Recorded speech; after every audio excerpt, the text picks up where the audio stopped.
Oke, selamat malam teman-teman semua. Malam Ibu. Ya, Malam. hari ini kita ada kedatangan teman yang baru nih, Pak Susyung Budi Wongso, ya. Dan hari ini bersyukur sekali bahwa Susyung Rudi Suryana akan mengisi, eee, daily mindfulness kita. Nah, tapi sebelum kita mulai, kita satukan hati dan pikiran kita dengan berlatih nafas ya. Saya akan pandu.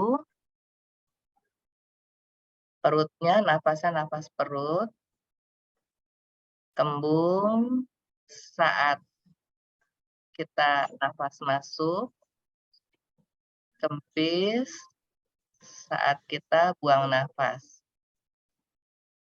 Kembung, kempis. Oke, kita boleh pejamkan mata kita, kembung, kempis. Kembung, kempis.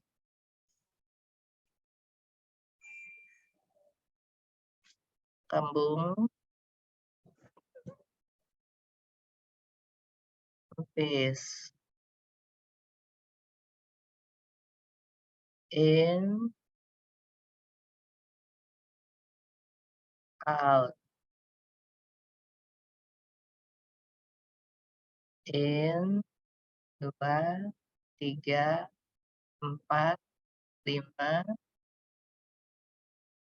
Out, 7, 8, 9, 10.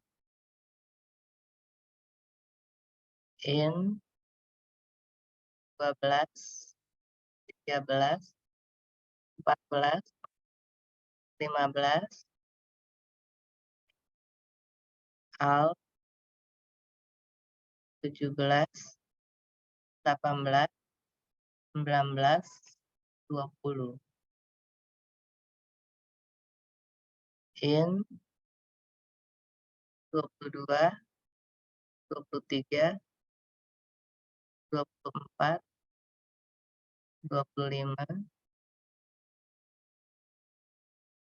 Out, 27, 28, 29, 30.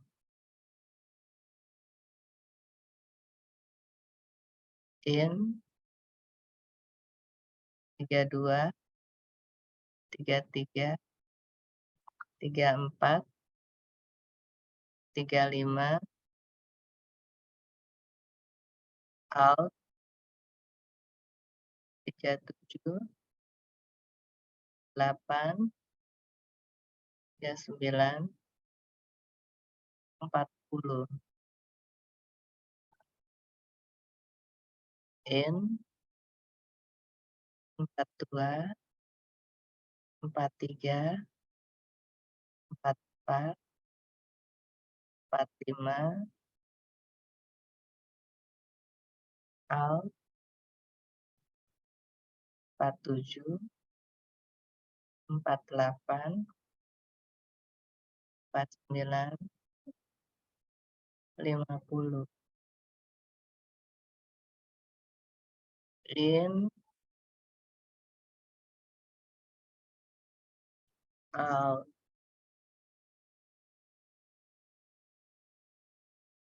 In, out. In, out.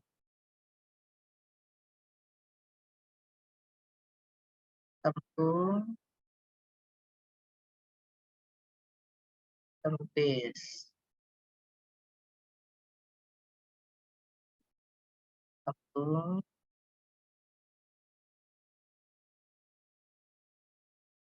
kempis. Kembung, Yes.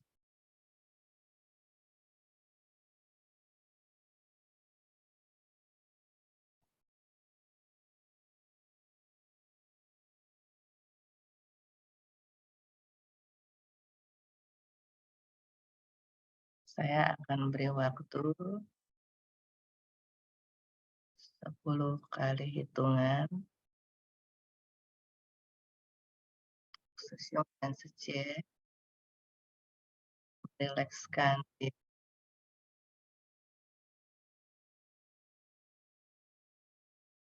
1,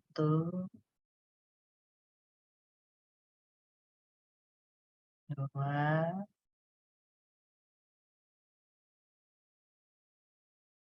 3,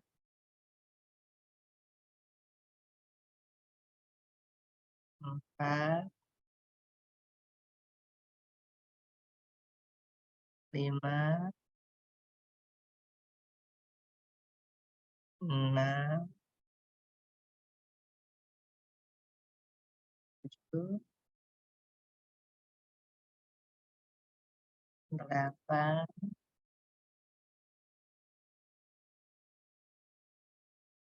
9, 10.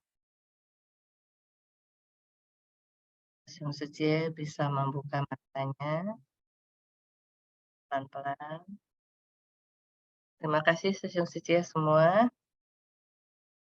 Gimana rasanya? Nyaman? Sesiok Budi gimana rasanya? Bisa ngikutin? Nyaman. Bisa. Bisa ya. Oke. Hari ini Sesiok Rudi akan membawakan topik mengukur rasa syukur kehidupan. Nah, untuk tidak berpanjang lebar, saya serahkan waktunya kepada Sesiok Rudi. Sesiok Rudi bisa langsung share screen ya. Baik, sebentar izin share screen dulu ya.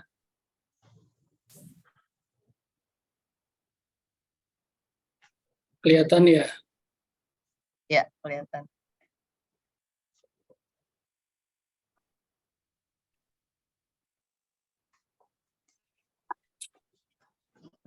Baik, Sesiok Sejeh sekalian, teman-teman, apa kabar semua? Baik. Kabar baik, Sesiok. Ya, senang sekali ya kita jumpa lagi dalam acara yang sangat tenang, damai. Sebetulnya saya sempat ngomong dengan Ibu, saya kan ada belajar mengenai tradisional Chinese medicine, ingin ngomong-ngomong tentang bagaimana sih aspek kesehatan, hubungannya dengan daily mindfulness gitu ya. Kalau misalnya kita terkait dengan, kita tahu bahwa kesehatan itu kan ada faktor internal, ada eksternal. Kalau internal itu kan berarti yang di dalam, karena kita memakan sesuatu ya, kemudian juga karena emosi kita, nah itu bisa menimbulkan penyakit. Kalau eksternal kita jelas lah ya, ada cuaca, ada ya cuaca di dalam sini ada angin panas, dingin dan seterusnya. Nah, tetapi kemarin tiba-tiba ya ada pikiran bahwa ini kan tahun baru ya. Tahun baru tentu saatnya bagi kita untuk penting untuk melakukan review ya, supaya hal-hal ini ke depan kita tidak mengulang hal-hal yang mungkin salah. Kalaupun memang salah, adalah sebuah pelajaran, pengalaman yang berharga buat kehidupan kita. Jadi saya pikir-pikir apa ya? Oh, kita ukur deh, apa kita sudah cukup belum rasa syukur kita. Mungkin topik ini adalah topik yang umum, sering-sering kita dengar.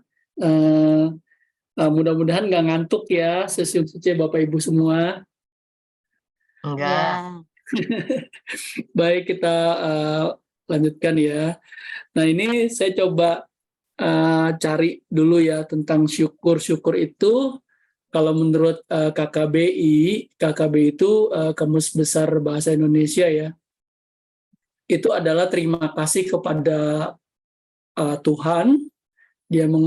Nah itu ya, kemudian juga ada yang sifatnya karena mengucapkan terlepas dari mara bahaya, misalnya untunglah, pernyataan lega, senang dan sebagainya, Misalnya pasangan tidak mengalami cedera dalam kecelakaan itu. Kemudian bersyukur juga berarti berterima kasih, mengucapkan syukur. Saya karena dia terhindar dari bahaya, jadi saya bersyukur. Kemudian juga berarti ucapan syukur, mengadakan selamatan untuk bersyukur kepada Tuhan ya. Ini disebut karena terhindar dari maut, sembuh dari penyakit dan lain sebagainya. Misalnya ibu membagikan tumpeng untuk putrinya yang baru sembuh, misalnya seperti itu. Bapak Ibu sekalian, ayo kita sama-sama ini yuk review apa sih itu sebenarnya bersyukur menurut versinya Bapak Ibu sekalian. Apakah bersyukur itu berarti puas dengan apa yang kita miliki? Di antaranya. Biasanya begitu ya Bu ya. Dengan apa yang kita miliki kita puas. Kemudian apakah kita juga menerima apa yang kita miliki itu? Iya, betul juga. Bersyukur. Bersyukur. Atau ada pendapat lain? Misalnya apakah kita tidak menuntut lebih dari apa yang kita sedang kita alami, sedang kita terima. Jadi kita nggak nuntut, oh ya sudah segini cukup atau mau lebih. Itu proses, apakah itu termasuk bersyukur? Bersyukur itu menurut saya kita menyadari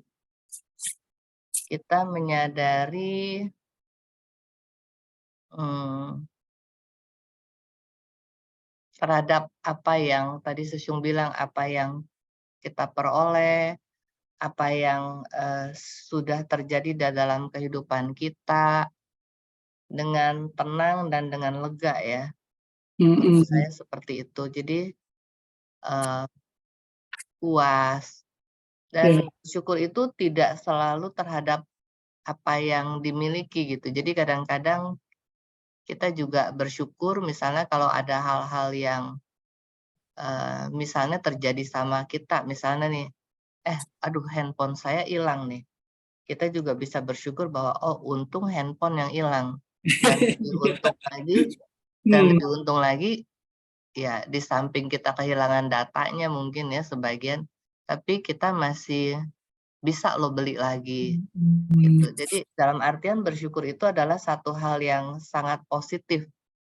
Karena kalau kita berlama-lama menyesali sesuatu yang nggak bisa balik lagi, itu tentunya merugikan kita, menyusahkan kita, dan kita akan endapin di dalam dari pikiran sadar ke bawah sadar kita kenyataan-kenyataan yang pahit itu gitu kan. Iya, betul. Menurut saya seperti itu sih Sosyung. Nah teman-teman yang lain gimana nih? Kalau saya bersyukur itu kayaknya bisa menikmati apa yang sekarang ada Ibu. Misalnya saya merasa bersyukur ada kerjaan, bersyukur punya rumah. Itu sih Bu. Sosyung. Jadi maksudnya menikmati apa yang kita punya, mensyukuri apa yang kita dapatkan gitu sih. Jadi puas dengan apa yang ada ya? Iya, puas gitu, puas diri kayaknya ya. Apa yang kita dapatkan, terus kita sehat gitu ya. Benar. Iya itu. Saya bilang menerima apa yang dimiliki ya. Iya. Jadi lebih menyadari apa yang kita miliki, bukan kita. Maksudnya jangan sampai kita nggak menyadari apa yang kita miliki, tapi yang kita tidak miliki yang kita pikirin. Nah gitu. itu nggak bersyukur ya. Sesuatu di luar ya Bu ya. Iya. Kita miliki dipikirin terus ya. Iya. Nah, kemudian apa yang membuat saya bersyukur, beryukur ini saya salah ngetik. Jadi apa yang membuat saya bersyukur tadi Sece sudah bicara ya Sece bahwa saya sekarang udah punya rumah ya, kemudian juga punya pekerjaan. Itu adalah hal-hal yang penting untuk untuk kita syukuri. Nah, Dan sebenarnya banyak ya Sesyung, mulai dari kita masih bisa bernapas, betul, betul. kita bisa berjalan, Itu kita salah bisa satunya ya. makan. Saya Hmm. kadang-kadang ya begitu duduk, begitu duduk terus bisa pipis, bersyukur ya. Mm-mm. Karena ada banyak orang juga ya yang kelihatannya kesulitan dalam buang air kecil atau buang air besar. Jadi Ya, itu pun kadang-kadang kita bersyukur gitu. ya, Dan ini mungkin bagian juga dari daily mindfulness kita gitu loh. Sadar penuh kita bahwa, oh ya, saya nih lagi buang air dan lancar. Aduh, syukur banget ya gitu loh. ya, ya, ya. Saya Sangat bisa bahagia ya bangun, mendengarnya ya. iya. Jadi saya bangun, saya bisa jalan. Wah, saya bisa ngerasain loh kaki saya napak, Mm-mm. terasa. Itu bagian dari bersyukur juga. Jadi kalau kita lihat sebenarnya kalau kita sibuk dengan bersyukur sepanjang hari, mungkin wajah kita juga jadi cerah ya. Benar, Bu. Hati Orang yang kita bersyukur hati kita wajahnya jadi kurang galaunya gitu loh. Karena ya, yang ya, kita penuhi adalah rasa syukur.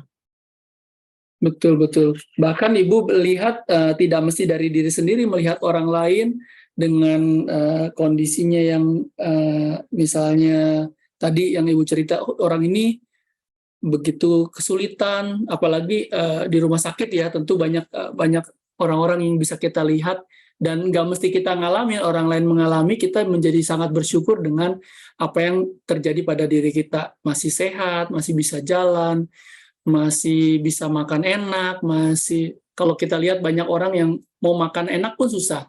Uang ada, tapi nggak bisa makan. Seperti itu ya, Bu ya. Iya. Nah, Bapak Ibu sekalian, banyak orang yang bersyukur itu dengan catatan ya. Saya akan bersyukur atau saya bisa dibilang mungkin lebih gampangnya bahagia ya misalnya ya. Karena syukur itu kan orang yang berbahagia.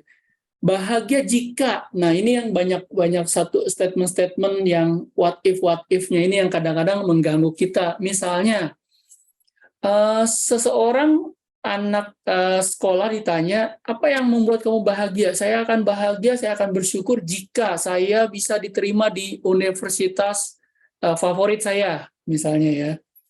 Kemudian setelah lulus kuliah, saya akan bersyukur jika saya bisa diterima di perusahaan ABC misalnya, atau perusahaan XYZ yang terkenal itu, yang multinasional itu misalnya. Kemudian lanjut lagi, misalnya saya akan berbahagia setelah dia bekerja bagus, saya akan bahagia jika saya karena masih jomblo, maka dia akan berbahagia jika punya pasangan misalnya. Pasangan yang tentu syarat-syaratnya yang seperti misalnya artis Korea misalnya dan seterusnya. Kemudian setelah berlanjut menikah ya, apa yang membuat saya akan bahagia? Saya akan bahagia jika saya punya anak dan seterusnya kayak nggak pernah berakhir. Bapak Ibu setuju nggak dengan statement saya ini? Kalau kayak begitu kapan bahagianya ya? Nah itu ya. Nah Kalau kadang-kadang menurut saya itu nggak bahagia, Sesiung. gitu ya. Karena itu ada ujungnya ya. Betul. Sumber kebahagiaannya hilang, itu yang akan jadi gawat. Misalnya kebahagiaan karena mendapatkan pekerjaan, jika pekerjaannya hilang, berarti rasa bahagianya, rasa syukurnya akan hilang. Iya. Wah, ini udah luar biasa nih, dalam banget ya. Baik Bapak Ibu sekalian, Sesiung Sece, ini ada gambar yang menarik ya saya dapat ya. Sebenarnya ini cerita lama, dan ini juga film kartun lama. Sesiung Sece tahu nggak kira-kira siapa tokoh ini? SpongeBob. SpongeBob ya. Ya, ayo siapa yang masih suka nonton SpongeBob nih? Ya, baik. Sebetulnya saya ingin bicara mengenai si SpongeBob ini karena dia adalah tokoh yang menurut saya mengajari kita tentang rasa cinta terhadap sesuatu yang dilakukan dengan sepenuh hati. Dia bisa mengukur rasa syukurnya, rasa bahagianya ketika dia berada di satu tempat, katakanlah di tempat pekerjaannya ya. Nah ini juga saya ingin cerita ya, bahwa kalau tentu saya percaya teman-teman ada yang nggak nonton film ini ya, tapi ada banyak juga yang nonton karena itu memang sering sekali diputar di TV ya. Ada banyak hal dalam kehidupan yang membuat SpongeBob ini sedih, kesel, marah. Dia juga bisa seperti itu ya. Kalau yang saya perhatikan, dia menangis, bisa terseduh-seduh, terus karena dia terbuat dari spons ya, dia bisa memelintirkan tubuhnya untuk memeras semua air matanya ya, agar bisa terkuras habis. Tapi setelah itu pori-pori spons pada tubuhnya itu kembali lagi normal dan dia bisa ketawa lagi, dan ketawanya itu nunjukin giginya yang 2 itu ya, yang gede-gede. Ya begitulah SpongeBob, Bapak Ibu, dia bisa segera kembali tertawa dan kembali menemukan hidupnya kembali normal. Namun apa ya yang saya ingin cerita itu sebetulnya apa yang membuat SpongeBob ini bisa sedih tiada henti, yaitu adalah ketika bosnya, yaitu Tuan Krabs ya, yang si kepiting itu, memintanya untuk berhenti bekerja. Dan ketika itulah SpongeBob bersedih, nggak kira-kira bisa nangis bombay lah katanya. Bahkan sahabat-sahabatnya, si Patrick, Sandy, nggak bisa menghiburnya ya. Nah, mungkin kita bisa bilang, ya itu sih bukan cuma si SpongeBob aja. Saya juga bakal sedih banget kalau sampai diberhentikan dari pekerjaannya. Nah, mungkin sama, mungkin juga tidak. Karena kebanyakan orang terkena PHK merasa sedih. Kebanyakan tidak semua, sebab mungkin juga ada yang dapat paket PHK ya. Kayak beberapa teman yang baru di Sinarmas, begitu dapat paket PHK-nya malah ketawa-ketawa ya. Namun pada umumnya orang bersedih jika di PHK ya. SpongeBob juga sedih, tapi yang membedakan adalah bukan karena PHK-nya, tapi juga bukan karena saya mau kerja apa lagi setelah ini, kemudian anak istri saya mau dikasih makan apa, kan cari pekerjaan susah setengah mati gitu ya. Nah itu kata kita yang berputus asa, tapi SpongeBob punya pemikiran bahwa dia bersedih karena benar-benar mencintai pekerjaannya sebagai juru masak di restoran itu ya. Dan ukuran cinta SpongeBob ditunjukkan dengan kegembiraannya setiap kali dia bekerja ya. Kalau misalnya kita sempat nengok filmnya ya, untuk membuktikan ngomongan saya ini ya, ketika bekerja dia selalu tampil ceria. Dia selalu didorong untuk membuat masakan terbaiknya hari itu. Jadi benar-benar hari itu didedikasikan untuk membuat masakan yang terbaik, yang paling enak.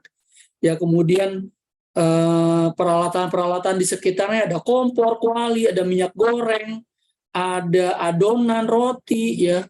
Kemudian semuanya berhubungan dengan yang berhubungan dengan pekerjaan dijadikan sebagai sahabat yang bisa menikmati hidupnya, menikmati proses menjalani pekerjaan dia sehari-hari. Nah, Bapak Ibu, itu adalah wujud cinta kepada apa yang dimiliki, apa yang di sekitar si SpongeBob ya. Tidak mengherankan kalau restorannya ini nggak ada tanding lah di kota Bikini Bottom itu ya, ya nggak? Ya, jadi ini selalu begitu menyenangkan ya.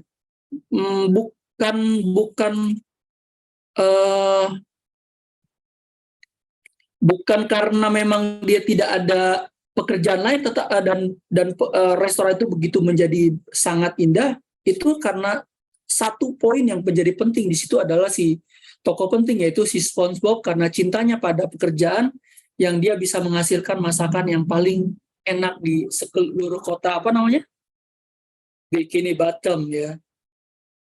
Oke. Bapak Ibu sekalian, apakah kita juga bisa seperti si SpongeBob ini nggak? Kita bisa mencintai kehidupan kita saat ini pada saat kita bekerja di eh, kantor, pada saat kita berada di rumah, pada saat kita berada ketemu klien. Apakah kita bisa mencintai kehidupan kita saat ini?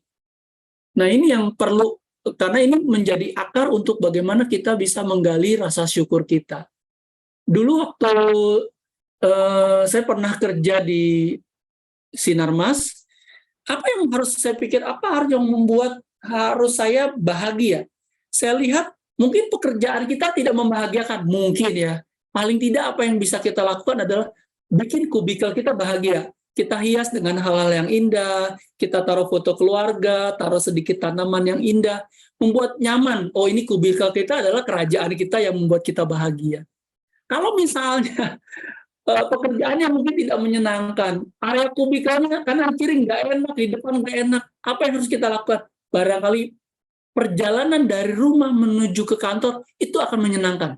Sehingga kita menunggu-nunggu, wah besok aku akan naik kereta, di kereta ini aku akan menyenangkan karena melihat pemandangan-pemandangan yang berbeda setiap hari, melihat raut wajah yang semangat setiap hari, itu yang membuat kita bisa bahagia. Kira-kira setuju sesi dari sesi ini? Iya, setuju Sosyong. Baik ya. Nah, sebelum kita... Teman-teman yang lain gimana nih? Mana suaranya? Baik, sebelum kita masuk ke cerita-cerita ini, saya masih ada... Setuju. Ya. Baik.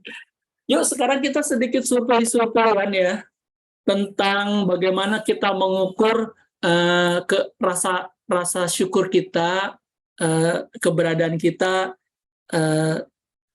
kita dengan orang-orang yang di sekitar kita. Jawabnya boleh setuju, tidak setuju, setuju, ragu-ragu, atau tidak setuju. Silakan masing-masing boleh, ini sih random saja, diukur ada dapat berapa banyak setujunya, ada berapa yang angka tidak setujunya, dan angka berapa ragu-ragunya. Boleh di screenshot ya, nanti sambil kita jalanin screen ini, kita udah masing-masing tahu jawabannya. Setujunya ada berapa skornya, masing-masing poinnya 1 ya. Misalnya setujunya dapat 10, oh berarti setujunya 10, ragu-ragunya 5. Kemudian tidak setujunya sisanya ya 10 juga misalnya. Jadi nanti kita tahu, oh ini setujunya 10, ragu-ragunya 5, tidak setujunya sisanya tadi. Oke, siap. Mau? Kita screenshot dulu ya, silakan. Saya merasa dicintai oleh orang-orang sekitar saya. Nah, itu. Karena saya merasa hidup berkecukupan. Oke. Bahkan tidak terlalu berperan dalam.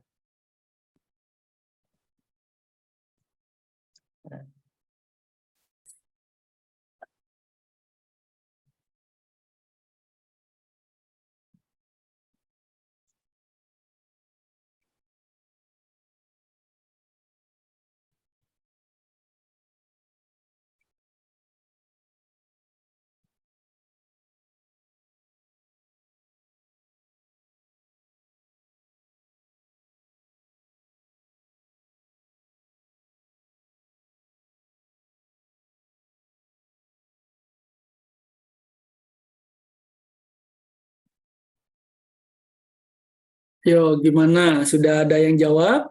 Belum. Masih baca, baru nomor 10. Gak apa-apa, Bu. Teman-teman yang lain juga ya, silakan. 9% tidak salah.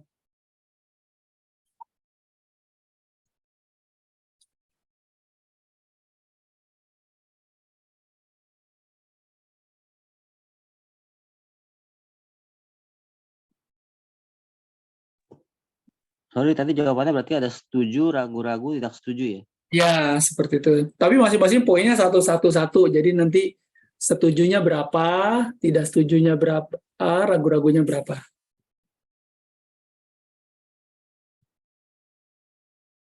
Kita survei kecil-kecilan ya, yang berapa sih yang bagaimana kita punya rasa syukur.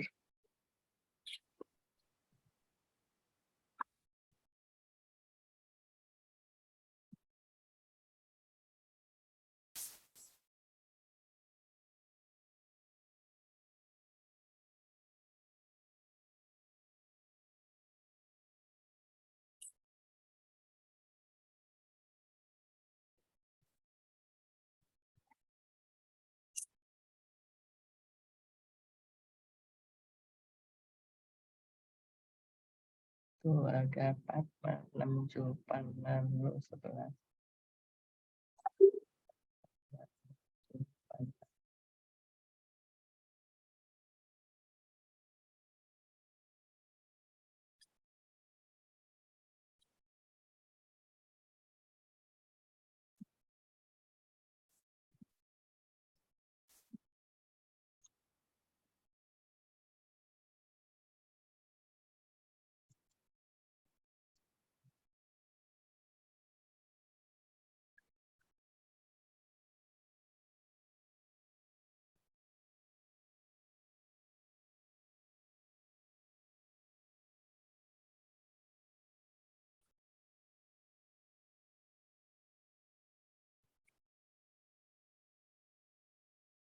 Jadi kita ketik aja ya, Syum. Iya, boleh Bu.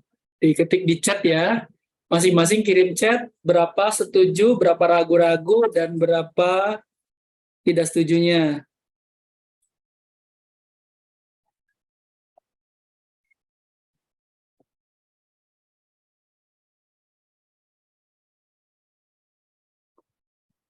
Baik, sambil ini masing-masing udah screenshot ya. Jadi kalau saya ganti slide nggak apa-apa ya. Baik. Silakan. Ya. Nah, ini saya sambil cerita nih. Ini mana yang lebih Anda cintai, pasangan atau kaos oblong? Ya, saya adalah penggemar kaos oblong. Jadi kalau saya udah suka sama kaos oblong tertentu, itu suka banget ya. Sampai udah bolong-bolong masih tetap dipakai. Saya tahu nih biasanya yang begini cowok-cowok begitu. Sesyum Budi begitu nggak sih? Atau teman-teman suka nggak dengan di rumah itu pakai kaos yang udah bolong-bolong? Oh, pakai terus dong kalau nyaman. Pakai terus ya, bener sekali ya. Ya jadi apa?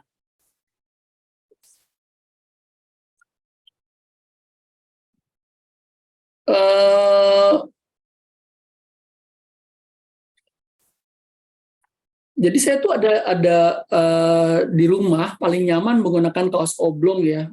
Kaos-kaos saya yang udah bolong juga masih terus saya pakai bergantian, jika satu kotor tuker lagi gitu aja terus. Padahal kaos itu ya kalau bisa dibilang ya udah nggak layak lah kalau dilihat orang itu, kok malu-maluin ya. Saya merasa bahwa menggunakan kaos oblong yang udah bolong-bolong, warna putihnya udah mulai pudar, jadi lebih ke warna kecoklatan ya. Ini mungkin kalau dari sisi ketidakpantasan udah nggak pantas, namun saya tuh sayang sama kaos ini melebihi logika. Kalau misalnya istri saya udah tahu banget tuh, itu kaos oblongnya dikasih tahu. Jadi kaosnya itu nggak boleh saya buang. Biasanya kalau kaos yang udah rombeng-rombeng kan suka dijadikan lap atau apa ya. Kalau saya nggak suka karena saya suka menggunakan kaos yang bolong-bolong tadi. Malah saya sempat curiga nih, jangan-jangan kaos ini menggunakan tekniknya Agus Sartono nih, pakai teknik hipnoterapi ya, untuk mempengaruhi saya untuk terus pakainya. Apakah ini bisa berbahaya? Bisa dong bahaya, karena keterikatan saya terlalu kuat. Berbahayanya apa ya? Kalau ada tamu datang, itu namanya kayak nggak menghormati tamu ya. Biasanya saya baru sadar tuh, kalau pas misalnya ternyata ini dikasih tahu, ganti kaos dulu, kata istri misalnya. Nah, teman-teman sekalian, sebetulnya yang saya mau sampaikan adalah bahwa ketika saya mencintai kaos oblong begitu karena sudah merasa nyaman ya. Bagaimana kita mencintai pasangan atau mencintai kehidupan kita, mencintai pekerjaan kita, mencintai orang-orang di sekitar kita? Apakah kita bisa seperti itu nggak? Semakin lama bisa semakin sayang nggak? Setelah bolong-bolongnya semakin kelihatan. Bukan bolong-bolong dalam pengertian setelah memudar, setelah menua, setelah kita mulai, pasangan kita sudah mulai pikun, pekerjaan kita sudah mulai mungkin sedikit membosankan karena repetisi. Saya bayangin Ciayen ya, Ciayen ya, setiap hari pendaftaran begitu dan begitu dengan kasus yang berulang ya. Apakah kita masih tetap mencintai pekerjaan kita? Apakah kita masih tetap mencintai pasangan kita yang mungkin setiap hari mengingatkan, udah makan ini belum? Atau mungkin yang sedang sakit, sudah minum obat belum? Diingatkan itu terus-menerus, lama-lama apakah kita juga jengkel? Apakah kita bosan misalnya? Atau sama anak kita yang setiap hari ngeberantakan rumah terus nggak habis-habisnya? Apakah kita semakin lama semakin bosan, semakin kesel? Atau justru semakin cinta, semakin sayang? Sama seperti kecintaan kita kepada kaos favorit yang bolong-bolong tadi. Nah, ini yang ingin saya sampaikan bahwa mudah-mudahan kita tidak termasuk orang-orang yang seperti itu ya. Bahwa pekerjaan saya yang sudah begitu luar biasa tentu punya arti lebih besar daripada kaos oblong. Saya punya istri, saya punya suami, saya punya anak, tentu lebih besar perannya dari kaos oblong tadi ya. Dari sini baru kita bisa melihat bahwa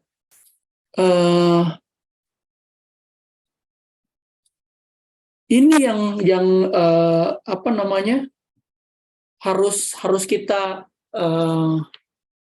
syukuri. Bagaimana coba kita masuk supaya kita bisa lebih mensyukuri orang-orang yang ada di sekitar kita, misalnya di kantor ya, ketika seseorang teman ulang tahun ya, kita ajak dia mengajak makan siang, kemudian dan kita juga sangat bahagia, sangat bangga karena dia ternyata mencapai capaian yang tinggi, dia juga kita lihat dia juga punya keberhasilan, kita juga bahagia, kita juga lihat bahwa di kantor juga banyak aroma-aroma yang mungkin bercampur bau debu, kardus yang bertumpuk-tumpuk, tapi itu adalah aroma-aroma yang penuh dengan perjuangan, mungkin juga prestasi, ada catatan-catatan penting di situ. Atau misalnya kita melihat seorang istri yang sudah bersusah payah meskipun dia kelihatan karena dia banyak masak di rumah, tampil kumel dan sebagainya. Kita lihat senyumnya ketika dia menyajikan makanan, betapa kita bahagia, kita bersyukur. Mungkin anak kita juga yang mungkin ada yang kurang dekat dengan orang tuanya, tetapi jauh di hati dia juga selalu spesial pada saat papa mamanya ulang tahun, atau mungkin juga mengingatkan hal-hal penting sama papa mamanya untuk tetap menjaga kesehatan. Pun anaknya yang jarang pulang ke rumah tetap bisa telepon, bisa WA sama orang tuanya. Itu yang penting untuk kita syukuri, bahwa anak kita atau pasangan kita atau juga pekerjaan kita itu lebih layak dicintai dari sekedar kaos oblong. Setuju nggak, Suci? Saya ngomongnya kecepatan ya. Yung sementara mau balik yang ke yang tadi dulu nggak, Yung? Baik. Ini saya tadi sambil mengisi waktu ya. Oke, Susyung Suci sekalian, apa nih yang mau di-sharingkan dengan alat ukur ini? Masing-masing silakan, yuk.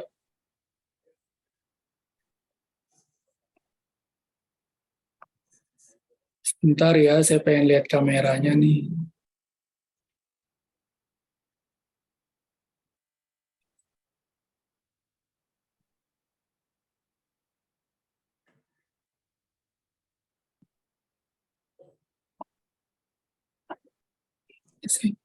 Bentar, sorry saya nggak bisa lihat ini kamera. Ya, silakan deh kalau gitu. Siapa yang mau sharing duluan nih terkait dengan survei ini? Bahas yang di chat dulu aja ya. Oh ya, sorry, sebentar, saya belum lihat di chat ya. Baik, Ibu ya, ada setuju 11, tidak setuju 9, ragu-ragu 3. Kayaknya setujunya 10 deh tuh, tadi salah hitung. Ini 10, Ibu ya. Tidak setujunya, kan semuanya 2-2 ya Bu ya? Ya, betul Bu. Oke, gimana Pak Budi, setuju 10, ragu-ragunya 3, tidak setujunya 9. Kok sama nih? Nyontek nih, jangan-jangan nih. Teman-teman yang lain gimana? Mau dijawab apa mau ditulis di chat? Saya dijawab aja Ibu. Iya. Dijawab aja. Kalau untuk yang nomor 1, Mm-mm. saya setuju. Karena saya merasa saya dicintai orang sekitar saya. Cie. Kalau yang nomor 2 sih saya masih agak ragu-ragu ya. Karena saya merasa walaupun hidup nggak berkecukupan, kalau memang saya bisa bantu ya saya bantu ya. Mm-mm. Gitu. Jadi ya nggak bisa Ragu-ragu. bilang ya agak ragu-ragu sih. Ya. Kebaikan yang diberikan orang lain tidak selalu berperan dalam hidup saya, itu saya sangat tidak setuju karena Ya. kebaikan yang diberikan kepada orang lain itu kalau sangat berpengaruh besar sekali buat saya sih. Mm-mm. Kekurangan yang saya miliki membuat saya kesal, Enggak ya. karena dengan kekurangan saya Mm. bisa belajar gitu, nggak bikin Tapi saya kesel kakinya gitu kecil loh. ya Bu ya. Secara Kenapa? meskipun kakinya jadi kecil ya. Iya, kaki saya memang kecil, tapi nggak bikin saya jadi kesel, saya harus Baik, mengecilkan baik. diri gitu Ya, loh. ya, ya. Kalau keluarga saya tidak peduli dengan keadaan saya, itu dulu mungkin ya, karena saya Mm. memang dulu orang tua sering ngomong, ini ada lu gue jadi tambah susah gitu kan. Tapi sekarang saya enggak, karena saya merasa sebenarnya orang tua saya sayang sama saya gitu, keluarga juga gitu. Ya, ya. Kesehatan yang saya miliki adalah keberuntungan, setuju banget. Kesempatan hidup yang sudah diberikan Tuhan saya manfaatkan untuk memberikan kontribusi. Saya juga setuju. Setuju ya. 8, keinginan saya belum terwujud, saya tetap yakin suatu saat, tetap yakin bahwa itulah yang terbaik, betul, itu saya setuju juga. Ketika memandang wajah anggota keluarga, saya menyadari betapa berharganya memiliki mereka, saya setuju. Ketika dalam kesulitan saya merasa tidak seorang pun yang membantu saya, enggak, itu saya enggak setuju, karena kesulitan pasti aja ada yang bisa membantu. Kalau saya ya saya juga nggak tahu karena mungkin saya karmanya baik ya. Iya dong. Salah satu bentuk terima kasih saya atas berkah diberikan melakukan segala hal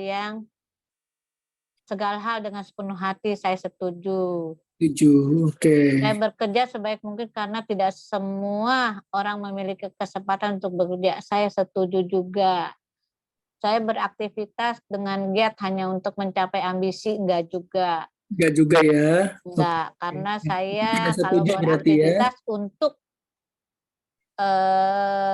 bisa membahagiakan banyak orang, termasuk saya sendiri. Itu ambisi dong. Oh, itu ambisi ya? Bukan, Sesiung. Kalau ambisi itu, kalau menurut saya ambisi sangat ingin mencapai satu pencapaian ya. Kalau saya enggak gitu loh.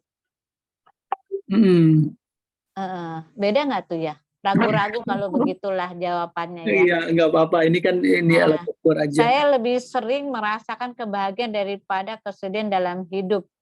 Mm-mm. Itu saya juga ragu-ragu karena nggak selamanya saya happy ya Iya, sebelumnya. iya, iya. Kalau Saya 14 merasa, nih, kenapa? 14 tadi saya belum 14. Kenapa?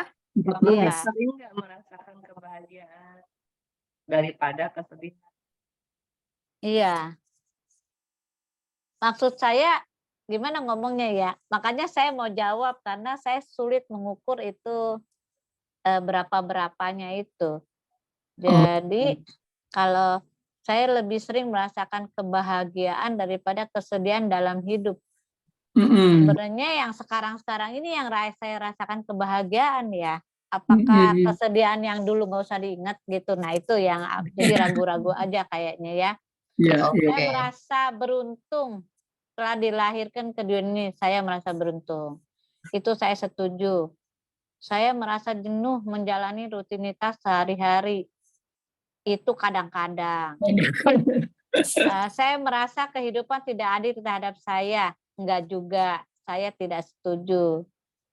Saya merasa sudah memiliki segala hal positif dalam hidup. Saya setuju. Saya sedih dengan keadaan saya. Tidak setuju juga. Saya tidak puas dengan keadaan saya saat ini. Tidak. Itu jawabannya Susiung. Baik, sangat menarik sekali nih. Ya. Baik, mungkin yang lain ya, tanya yang bagian ragu-ragunya saja di nomor berapa coba yang ragu-ragu nih. Siapa mau sharing, jadi nggak usah dibaca semua, hanya di bagian yang ragu-ragu saja. Siapa yang mau sharing? Mungkin Pak Budi, Sesiung Budi, ada 3 nih poin nih, yang Oh, ragu-ragu. sebentar. Saya nyontek dulu tadi ragu-ragu yang mana ya? Iya, saya juga nggak.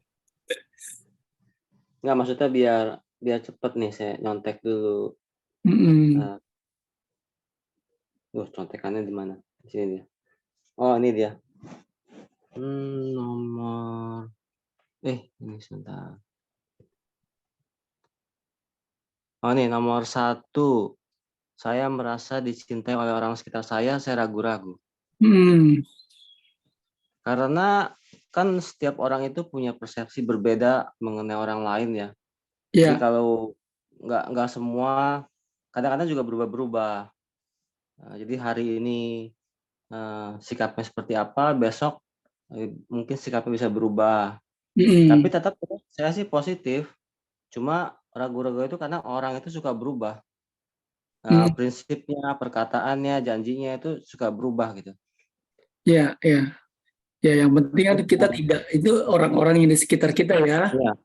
Baik, Iya. nomor apa lagi Kalau Pak? saya ke mereka nggak merasa kita mesti balas atau apa enggak. Cuman ya secara pertanyaannya,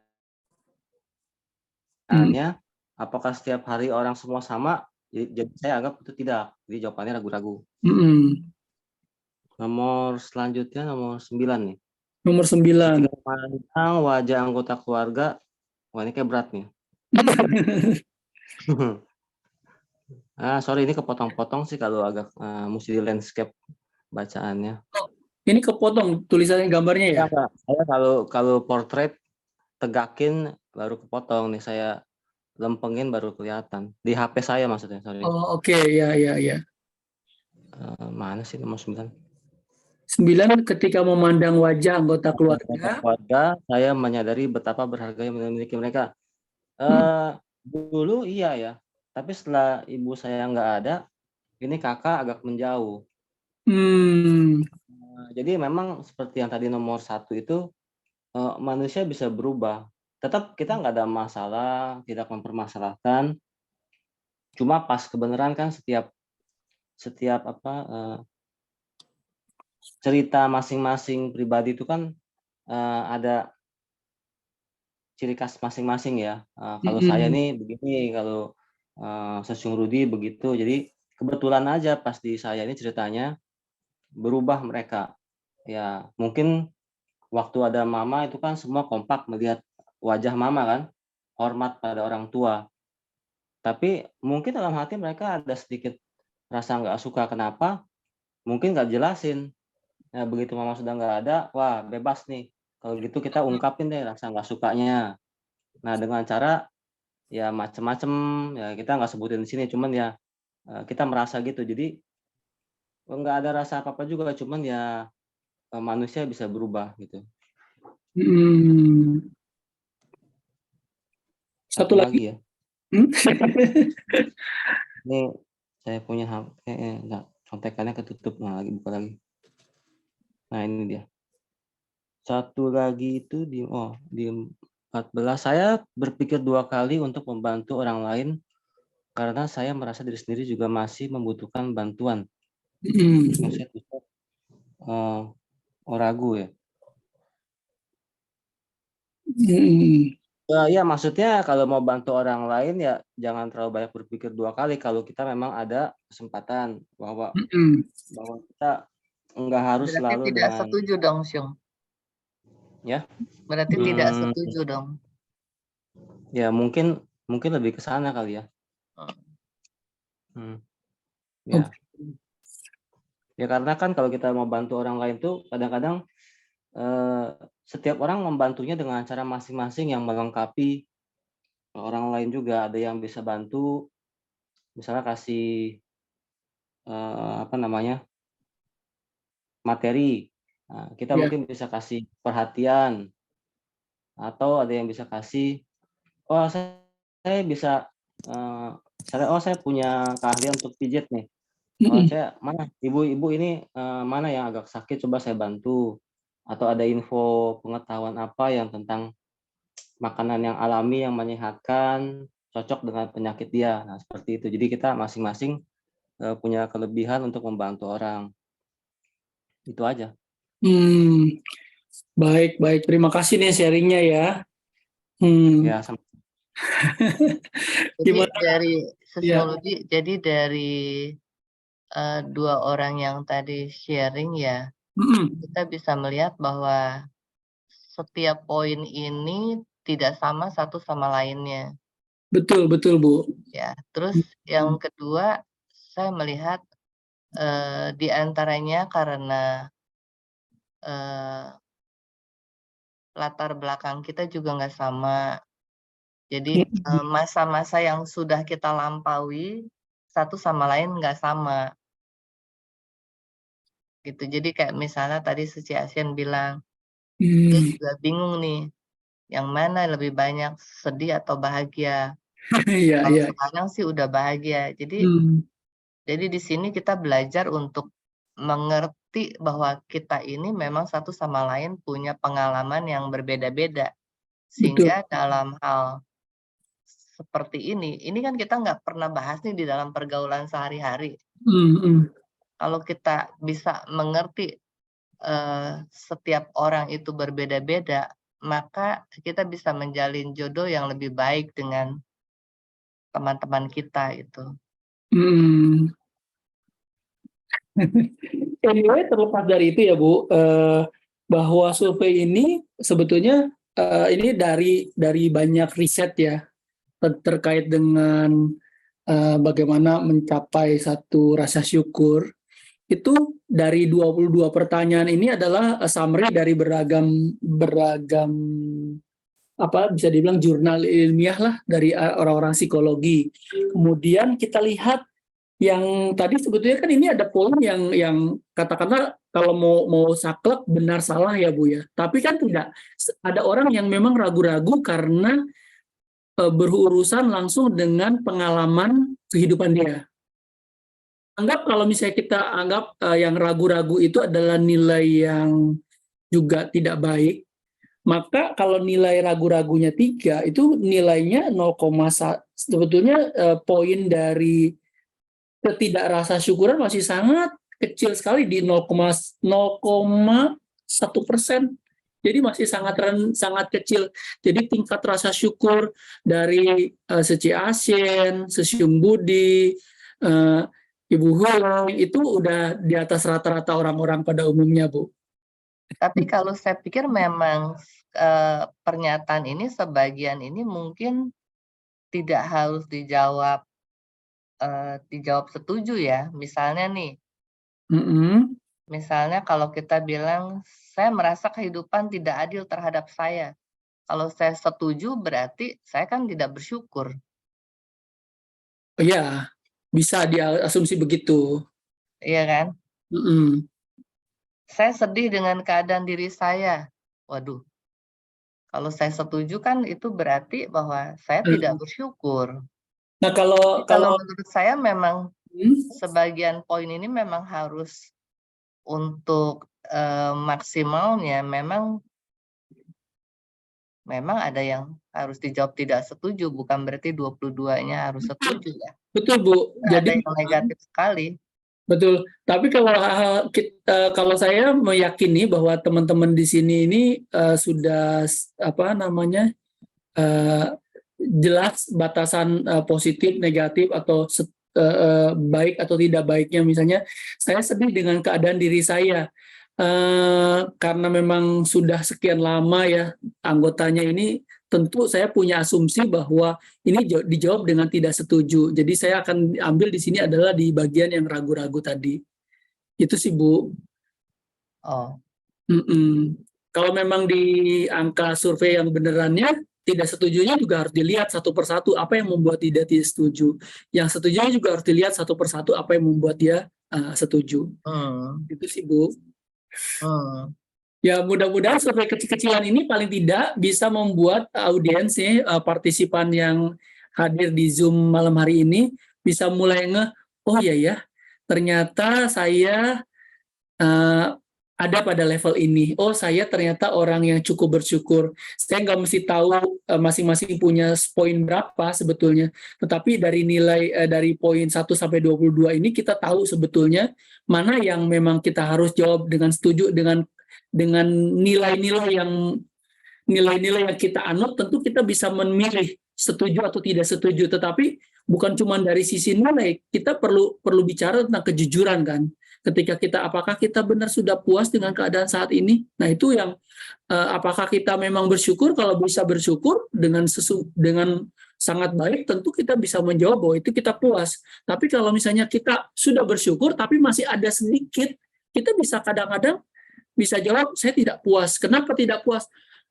Saya belum punya mobil elektrik misalnya, atau saya belum punya Apple yang seri 13 misalnya. Itu bisa saja terjadi gitu karena poin-poin itu sendiri sangat subjektif sekali sifatnya. Gimana teman-teman, ada yang mau kasih masukan atau saran?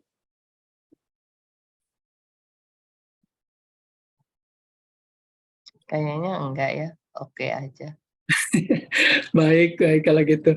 Kita lanjut ya. Atau waktunya udah habis ya Bu? Boleh masih 15 menit lagi ya? Masih 15 menit lagi. Masih 15 menit lagi ya. Nah, ini saya pernah sampaikan di pertemuan sebelumnya bahwa sebetulnya kita itu ada banyak faktor yang juga penting untuk kita perhatikan. Untuk kita menuju bahagia itu bagaimana kehidupan family yang baik, kesehatan yang baik dijaga ya, dari pola makannya, pola istirahatnya, pola kerjanya, dan juga mental health kita ya. Kemudian dari sisi keuangan juga jangan lupa, meskipun ini orang bilang apa ya, semua tidak apa-apa dengan uang, tapi kita sebagai orang yang masih awam dalam kehidupan sangat penting juga bagi kita untuk memikirkan jangan sampai kita defisit. Ini darahnya kehidupan juga ya. Kemudian juga dari sisi pikiran dan intelektual kita juga bagaimana kita terus berkembang dari waktu ke waktu, semakin bijak dari waktu ke waktu. Kemudian dari sisi spiritual life kita bagaimana, apakah kita sebagai seorang yang beragama, bagaimana kehidupan spiritual kita, berdananya kita, kemudian ibadahnya kita. Kemudian dari sisi social life kita, bagaimana nih kita teman-teman, sahabat, alumni segala macam ini masih berhubungan dengan baik ya, lingkungan kita. Kemudian lingkungan pekerjaan kita bagaimana, Apakah kita juga termasuk orang yang dibenci oleh atasan atau mungkin rekan kerja atau bawahan, diam-diam diomongin, atau kita termasuk orang-orang yang menjadi solusi. Misalnya solusi itu bukan pinjam duit. Saya ingat Pegadaian soalnya rumah solusi.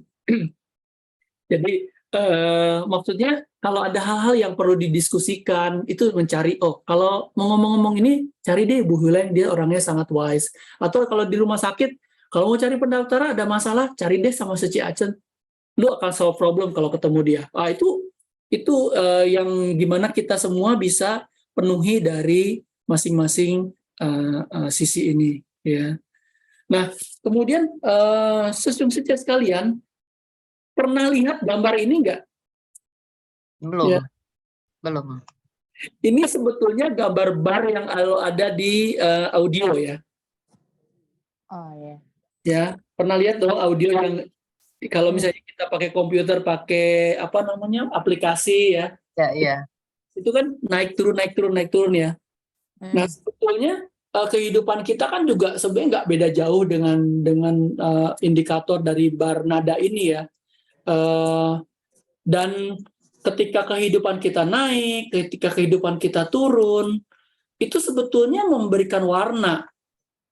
Dan memang hidup itu ya seperti ini, dia akan naik, ada turun. Kadang kita bahagia, kadang kita mungkin menerima kabar yang tidak baik, kita juga sedih.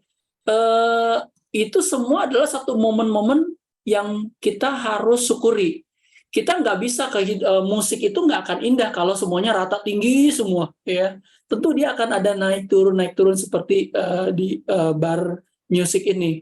Kehidupan juga demikian. Kadang-kadang kita dalam emosi yang dalam kehidupan bukan emosinya tapi situasinya ya, sedang terima gajian, ini cicilan belum beres atau mungkin ada yang sakit, atau pas ada yang ulang tahun lagi bahagia, ada yang anak yang baru lahir bahagia, ada yang juga meninggal dan seterusnya. Kehidupan itu memang bergelombang dinamis, tergantung kita memaknai dari setiap gelombang-gelombang ini. Ketika kita sedih, ketika kita menghadapi duka cita, apakah kita harus bersedih berlarut-larut?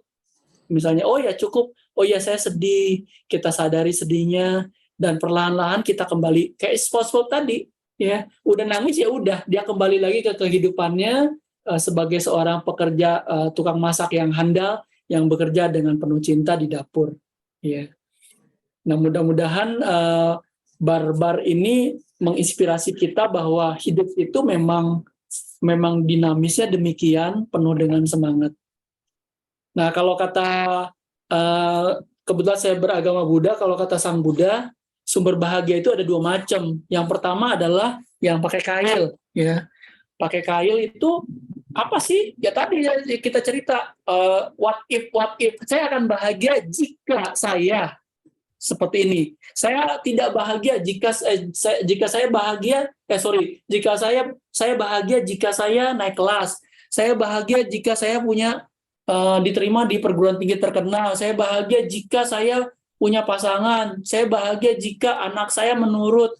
Saya bahagia. Dan itu what if itu yang disebut sebagai sumber bahagia yang bermata kail. Jadi kalau sumber kebahagiaan hilang, maka sumber yang membuat bahagia itu hilang, maka kita kehilangan rasa syukur kita. Nah, ada lagi yang tanpa mata kail, yang tadi sebetulnya sudah dimention oleh Sece Huileng ya, juga si ASEAN. Apa sih yang tidak bermata kail itu? Yaitu yang disebut sebagai 4 keadaan batin yang luhur, atau kita kenal dengan Brahma Wihara. Apa itu Brahma Wihara? Adalah sifat-sifat luhur yang patut dijalani oleh semua makhluk, yang terdiri dari metta, karuna, Mudita, UPK. dan UPK. Ya, udah pada pinter semuanya. Metta adalah cinta kasih universal ya. Cinta kasih yang tanpa pamrih, ikhlas, layaknya seorang ibu kepada anaknya, anak tunggalnya ya. Sambil juga kita ya bahwa semoga cinta kasih juga untuk diri sendiri ya. Semoga aku bahagia, bebas dari penderitaan, bebas dari kebencian, bebas dari penyakit, bebas dari kesukaran. Semoga aku dapat mempertahankan kebahagiaanku sendiri. Semoga semua makhluk bahagia, bebas dari penderitaan, bebas kebencian, bebas dari kesakitan, bebas dari kesukaran, dan semoga mereka dapat mempertahankan kebahagiaan mereka sendiri. Nah, untuk yang karuna merupakan sikap ulas asih atau sifat yang timbul karena adanya perasaan iba ya. Di dalam Parita dikatakan sabe sata duka pamucantu. Semoga semua makhluk bebas dari penderitaan. Kalau di dalam contoh-contoh dalam kehidupan Buddha ya, ketika Sang Buddha menyelamatkan seekor burung yang dipanah oleh Dewa Datta ya, itu penuh dengan rasa karuna ya. Mungkin ketika Sesyung Sece bekerja atau pada saat bakti sosial, kita juga dengan penuh iba, penuh rasa welas asih menolong pasien yang datang ya, diantar, dituntun dengan baik, dibawa ke pendaftaran, diperiksakan dengan dokter, bahkan dilakukan operasi, dilakukan pendampingan sampai akhirnya dia bisa pulang dengan bahagia ya. Itu merupakan wujud dari kebahagiaan yang akan kita miliki, itu sangat luar biasa. Kemudian yang ketiga adalah mudita sebagai sifat luhur, yaitu yang disebut sebagai turut berbahagia karena kebahagiaan orang lain.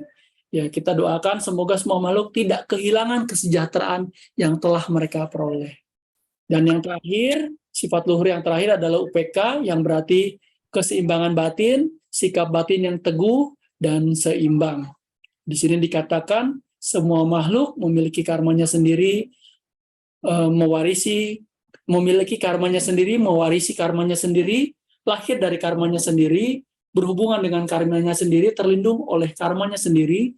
Apapun karma yang diperbuatnya, baik atau buruk, itulah yang akan diwarisinya.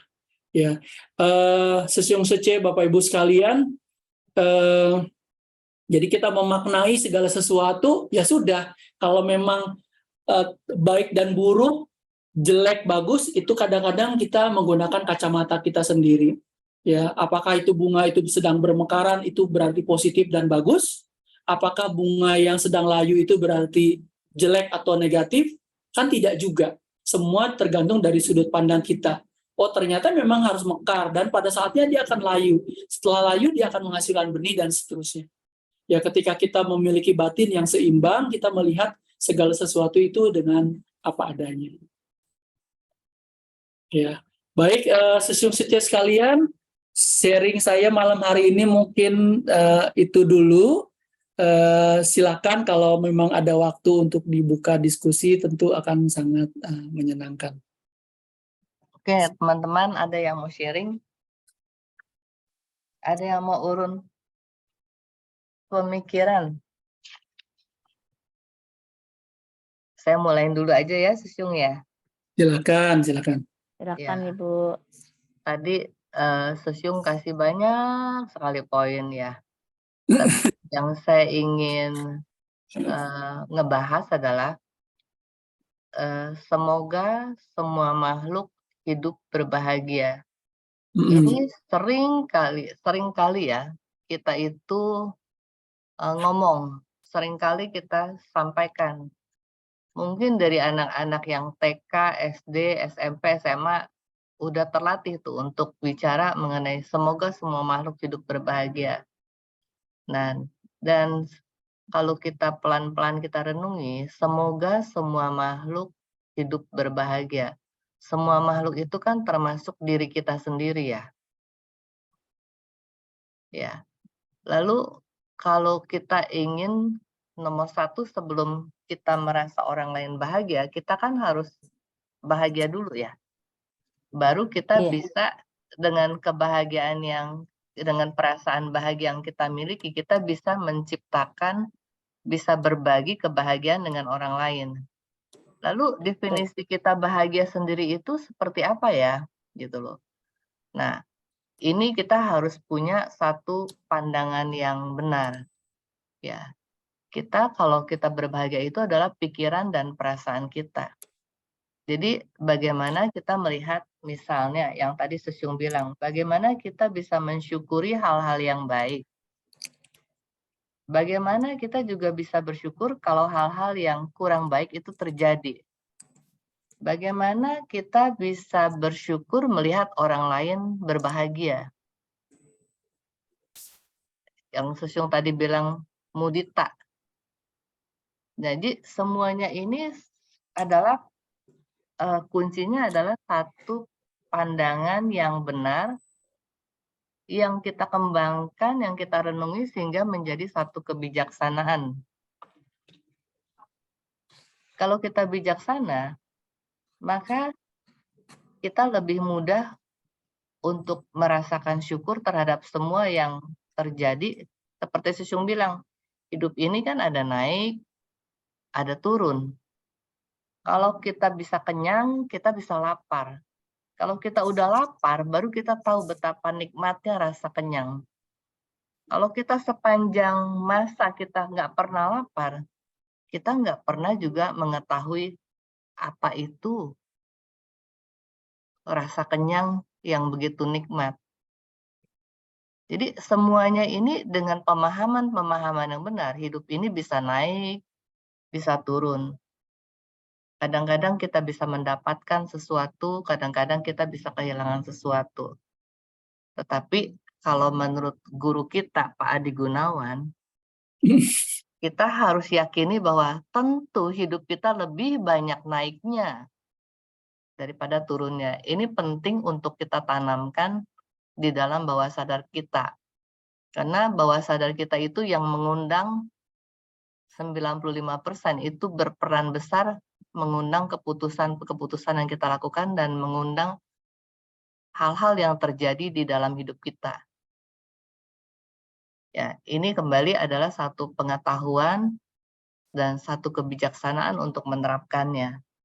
Jadi segala sesuatu yang kita lihat itu, misalnya kalau kita membantu orang, bagaimana kalau kita tidak bersyukur kita bisa ngebantu orang. Jadi kemudian kalau kita bantu, lalu orang itu tidak berterima kasih, tetapi kita tidak terpengaruh karena batin kita udah seimbang. Atau begitu kita bantu, orang itu berterima kasih banget. Kita juga senang, bersyukur, ya udah, habis itu kita lepas juga. Kita nggak megangin orang ini rasa bersyukur, terus kita pikirin terus. Sehingga menjadi kemelekatan juga buat kita. Jadi di dalam kebijaksanaan ini, untuk bisa punya batin yang seimbang, kita harus mampu melepas yang tidak menyenangkan maupun yang menyenangkan. Itu kalau yang saya mau sharing ya, Susyung. Lalu kayak Susyung bilang mengenai tadi kaos oblong dengan pasangan hidup kita, gitu. Kalau menurut saya, semua juga dasarnya kebijaksanaan. Terhadap kaos oblong yang kita pakai, kita sadar bahwa ini satu kemelekatan yang udah bolong-bolong, yang harus kita relakan sebagai bagian dari pelepasan. Saya ingat waktu dulu saya pernah baca di negara mana ya, biku itu ngebangun wihara yang sangat indah. Nanti udah jadi, lalu diruntuhin. Untuk melatih, mampu untuk melepaskan. Itulah, sedangkan kita dengan satu kaos oblong, 2 kaos oblong yang kita nggak mau lepasin itu. Dan kalau menurut ahli Hong Shui, qi-nya itu udah hilang di baju. Jadi kita harus lepaskan. Kecuali kalau memang nggak punya ya terpaksa harus pakai. Kita juga harus bisa ngelihat bahwa dalam rangka mencintai pasangan kita juga harus mau bahwa kita tampil itu rapi, menyenangkan, memberikan aura yang baik kepada pasangan hidup kita. Jadi kalau pasangan hidup kita udah ngomel, tuh baju yang kayak gitu masih mau dipakai, sebenarnya kan itu unek-uneknya dia gitu loh. Dan kalau kita bilang kita cinta sama dia, tentunya kan kita consider juga apa yang dia ngomongin gitu loh. Jadi kalau menurut saya hal-hal yang seperti itu mencintai baju kita maupun mencintai pasangan kita, itu nggak bisa dibandingkan, tapi dua-duanya memerlukan kebijaksanaan kita untuk di dalam, apa ya, pelatihan diri kita gitu loh. Jadi kata kuncinya adalah kebijaksanaan itu membuat batin kita lebih tenang, lebih seimbang, tidak mudah tergoncangkan, dan mampu untuk melihat, eee, eee, pemahaman yang benar gitu loh, mampu untuk mengerti dan memahami hal-hal yang benar gitu, seperti hidup yang naik turun dan sebagainya. Itu aja sih dari saya. Teman-teman yang lain ada yang mau sharing? Saya mau sharing mengenai kaos oblong juga, Ibu Sesiun. Kalau saya bilang, sebenarnya kaos oblong sama istri, itu kesamaannya mungkin rasa nyamannya kali ya, Sesiung. Kalau saya rasa sih rasa nyamannya ya. Tapi rasa nyaman itu pun akhirnya harus kita lepaskan kayaknya ya. Pasangan kek, kaos oblong.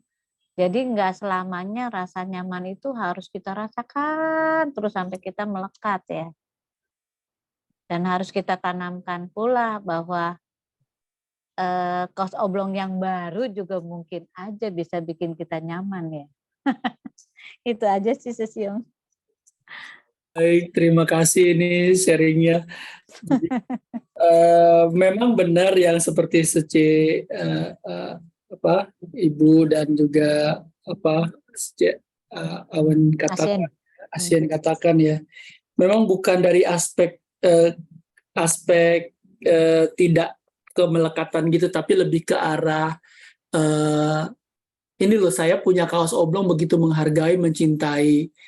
Bagaimana sama kaos oblong aja kita bisa begitu mencintai, bagaimana dengan istri, bagaimana dengan pasangan, bagaimana dengan pekerjaan yang sudah jelas-jelas punya kontribusi yang sangat besar buat kehidupan kita.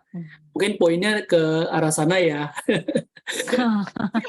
Benar ya, kita nggak boleh terlalu melekat juga. Ini saya punya kemelekatan juga kuat dengan si kaos oblong. Dan Ibu, makasih sudah mengingatkan. Kos yang bolong-bolong Hong Shui-nya juga nggak bagus. Bisa bolong-bolong juga hokinya ntar. Nah, kalau yang sece yang suka pakai yang modelnya bolong di pundak atau di belakang itu juga nggak Oh boleh. itu model namanya. Sesyung, tadi kan Sesyung bilang, Ya. bagaimana kita terhadap istri kita gitu, yang sudah berjasa dan sebagainya. Nah ini kembali dasarnya adalah kebijaksanaan, karena kita tentu tadi kan Sesyung bilang, meta itu adalah cinta kasih universal. Jadi bagaimana kemelekatan kita juga tidak terlalu dalam terhadap pasangan hidup kita. Tapi bukan berarti kita tidak menghormati, tidak mencintai. Ya, ini kita perlu kebijaksanaan untuk istilahnya kita menjaga, menghormati, menyayangi gitu kan. Tetapi kita juga harus latih untuk tidak terlalu melekat. Karena kalau kita istilahnya terhadap orang yang berjasa di dalam hidup kita, hanya kepada dia yang kita nomor satukan gitu kan. Sedangkan kepada orang yang kurang berjasa atau tidak pernah menanam jasa kita abaikan, itu namanya cinta kasih kita pilih kasih.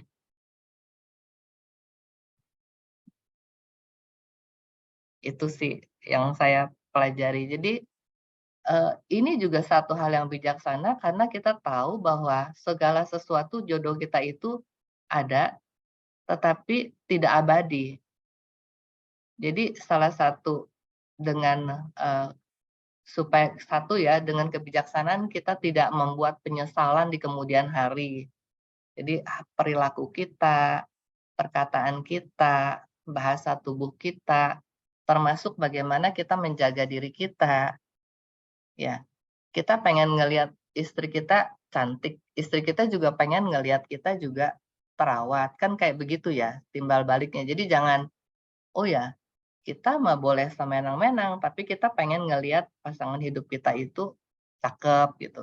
Jadi ya itu yang kita harus aware ya. Kadang-kadang kita cuma ngelihatnya keluar, tapi kita tidak melihat kepada diri kita sendiri. Jadi penting untuk kita melihat ke dalam diri kita, bukan melulu ngelihat pasangan kita atau orang-orang di sekitar kita gitu. Tapi kita lebih pada, oke, saya ini udah benar belum ya? Pikiran saya udah benar belum ya? Gitu.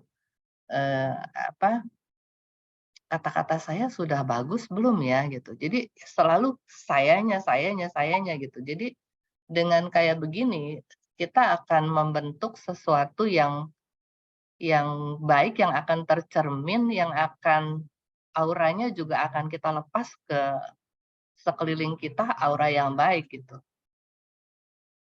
Itu aja sih kalau menurut saya.